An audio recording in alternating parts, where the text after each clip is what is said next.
Welcome back. In the last video, I showed you how virtualization can make you more productive. In this video, I'll show you some off-the-wall things you can do with virtualization. I'll start with a look at emulation. Here's a definition of emulation that fits our purpose. Essentially, emulation is making something imitate something else. In our case, we're going to look at an Android emulator. Android is Google's mobile operating system and is designed to run on a lot of devices, but not on x86 hardware. Here I have an Android virtual machine. Let's start it up and see what it looks like. It has the familiar Android splash screen, familiar that is if you're not an Apple acolyte. If we slide the lock with our mouse, we get a warning about there being no camera, no real surprise there. And then we have our Android home screen.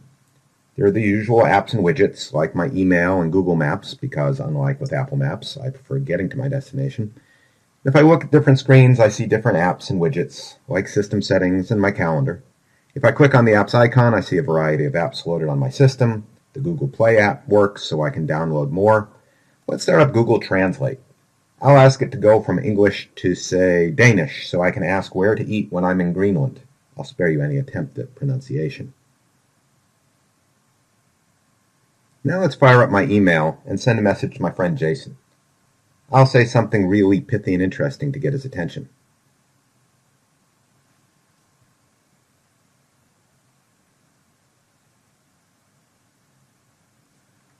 And what do you know? Here's his reply. As you can see, even though this is an emulator, it actually works like the real thing, mostly. If I go into settings, I see the usual list of properties. If I check the version of the operating system, it says I'm running Jelly Bean. I'll shut down the VM and look at the VM properties.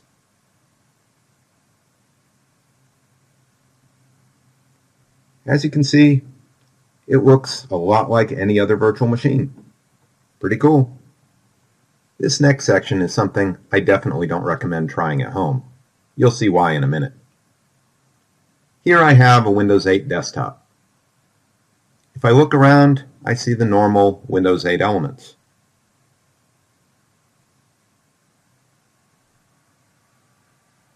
As I switch around between screens, though, updates are pretty choppy. If I look at my virtual machine properties, I see that this VM is running on VMware Fusion. As you may recall, this is a product that runs on Macs. Let's suspend the Windows VM and have a look. Sure enough, here's my Mac desktop. As you can see, I'm running OS X Mountain Lion. We see the familiar Mac apps and elements. I'll start up Safari and look at our website. Looks a lot better than IE5. As for our Windows 8 virtual machine, let's have a look at its properties.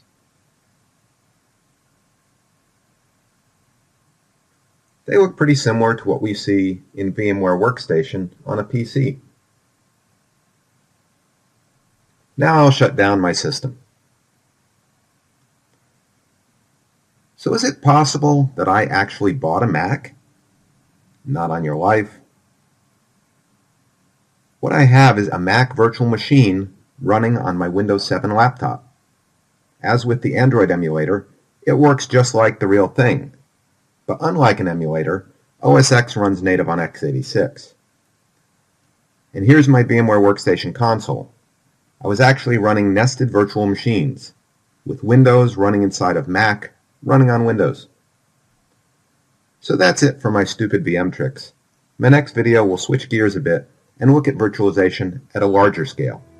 See you then.